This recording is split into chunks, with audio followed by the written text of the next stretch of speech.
आप बिजनेस कर रहे हैं और ये 5 लाइसेंसों में से आपके पास कोई भी लाइसेंस नहीं है तो रुक जाइए। आप और आपके बिजनेस दोनों खतरे में हैं। कभी भी किसी भी समय गवर्नमेंट अथॉरिटी के द्वारा आपके बिजनेस के ऊपर कभी भी पेनाल्टी लग सकती है, सील हो सकती है या आपको अदालत तक जाना पड़ सकता है। आप इसे हल्के में मत लीजिए। इसी के साथ इसीलिए आपको ये 5 जरूरी लाइसेंसों के बारे में अवश्य जानना चाहिए। जानने के लिए वीडियो पर अंत तक बने रहिए। इसी के साथ नमस्कार, मैं अवधेश साहू आज की शानदार वीडियो में आपका स्वागत करते हैं। 5 जरूरी लाइसेंसों के बारे में जानेंगे जो कि मैंडेटरी है हर बिजनेस के लिए। बात करेंगे नंबर फर्स्ट लाइसेंस की, तो जीएसटी रजिस्ट्रेशन।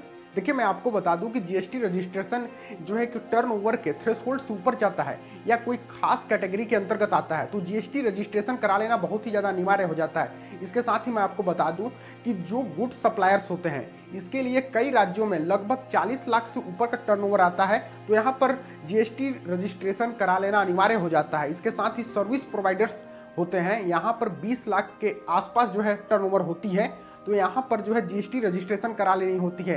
इसके आसपास या कई राज्यों में इससे नीचे या ऊपर भी हो सकते हैं। आप अपने राज्य के हिसाब से आप इसके बारे में रिसर्च कर आप जीएसटी रजिस्ट्रेशन करा लें। देखिए, जीएसटी रजिस्ट्रेशन टर्नओवर के अलावा भी कुछ मामलों में, कुछ केसों में अनिवार्य हो जाता है, जैसे इंटर स्टेट सप्लायर या e commerce supplier order agent. ऐसे मामलों पर भी आपको टर्नओवर नहीं देखी जाती है, आपको जीएसटी रजिस्ट्रेशन करा लेनी होती है। मेरा पर्सनली आपको सलाह है कि आप अपने टर्नओवर के हिसाब से देखकर आप जितना जल्दी हो सके आप जो है जीएसटी रजिस्ट्रेशन के लिए आवेदन करवा सकते हैं। बात करेंगे इसके बाद नंबर सेकंड लाइसेंस की, शॉप्स एंड एस्टेब्लिशमेंट रजिस्ट्रेशन। ये एक स्टेट लेवल जो है रजिस्ट्रेशन होती है और इसे जो है हर ऑफिस, दुकान और कोई भी दुकान चाहे हो या कॉमर्शियल कार्य के लिए यह जो अनिवार्य कर दिया गया है। इसके लिए आप चाहे आपके कितने भी वर्कर्स काम कर रहे हो, इसके लिए अनिवार्य कर दिया गया है कि यह रजिस्ट्रेशन अनिवार्य है। मैं एक मामला बता देता हूं। केरल का जो है ऑफिशियल एफएक्यू कहता है कि आपके पास अगर कोई भी वर्कर्स या कर्मचारी नहीं है फिर भी आपको, अगर आपकी ऑफिस है, दुकान है, फिर भी आप जो है शॉप्स एंड एस्टेब्लिशमेंट रजिस्ट्रेशन करा लेना अनिवार्य है। इसके बाद बात करेंगे licence number third, municipal trade health licence. ये देखिए कि लोकल बॉडी परमिट होती है। ये एक तरीके एनओसी आप कह सकते हैं जो नगर पालिका, नगर निगम होती हैं वो इसे जारी करती हैं। यानी चाहे आपके नगर पालिका, नगर निगम या शहर के अंतर्गत आपका चाहे वो दुकान हो, चाहे किराने का दुकान हो, चाहे कोई भी सैलून हो, आप आसपास में कुछ भी लगाते हो, चाहे वो चाय की गुमटी लगा रहे हैं या तो फिर आपका ऑफिस हो, कॉमर्शियल कार्य कर रहे हैं, चाहे कुछ भी काम करते हैं, तो आपको जो है नगर पालिका, म्युनिसिपल से आपको यहाँ पर एनओसी के तौर पर यहाँ पर जो है म्युनिसिपल ट्रेड हेल्थ लाइसेंस लेना होगा। ये जो है म्युनिसिपल ट्रेड हेल्थ लाइसेंस के लिए सबसे पहले जो है कि वो अथॉरिटी आती है, चेक करती है कि ये जो है वास्तविकता में सेफ्टी का ध्यान रखते हुए और हाइजीन का ध्यान रखते हुए काम कर रही है कि नहीं कर रही है, कैसे जगह पर किया गया है और जो जगह आप जहां पर आप जो भी अपना व्यापार शुरू किए हैं वो वास्तविकता में लीगल तरीके से किया जा रहा है या अनलीगल तरीके से, ये देखकर जांच पड़ताल करके ही ये जो है म्युनिसिपल ट्रेड हेल्थ लाइसेंस जारी करता है।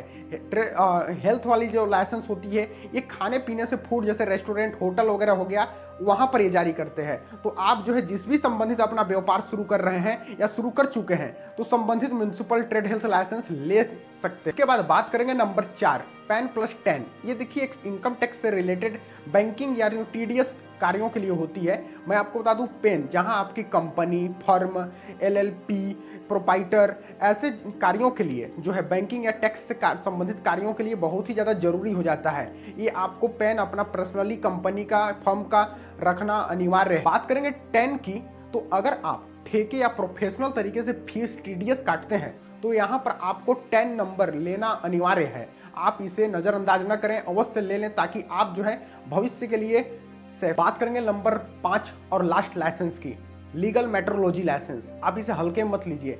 आप जहां पर भी, चाहे आपका किराने की दुकान हो, मछली, फिश, चिकन या कोई भी दुकान हो जहां माप तौल से रिलेटेड यानी कि वजन से रिलेटेड करने वाली किलो या तराजू या तो फिर वेट मशीन का इस्तेमाल करते हैं तो हो जाइए सावधान। मैं आपको बता दूं कि यहाँ पर आपको जो है लीगल मेट्रोलॉजी लाइसेंस लेना अनिवार्य है। देखिए, मैं आपको बता दूं कि जो लीगल मेट्रोलॉजी लाइसेंस है ये जो है स्पेशली वजन और मापतोल के लिए कानून बनाया गया है। मैं आपको बता दूं कि ग्राहकों से ठगी न की जा सके, इसीलिए जो है कि मापतोल पर देखरेख के लिए एक नियंत्रित यह लाइसेंस जारी किया जाता है। अगर आप कोई भी चीज बेचते हैं या पैकिंग करके सेल करते हैं या तो आप किसी दूसरे देश से इंपोर्ट करते हैं और पैकिंग करके अपने ब्रांड का लोगो या किसी भी तरीके से पैकिंग करके सेल करते हैं, तो यहाँ पर आपको ध्यान देने वाली है कि लीगल मेट्रोलॉजी लाइसेंस आपको लेना अनिवार्य है।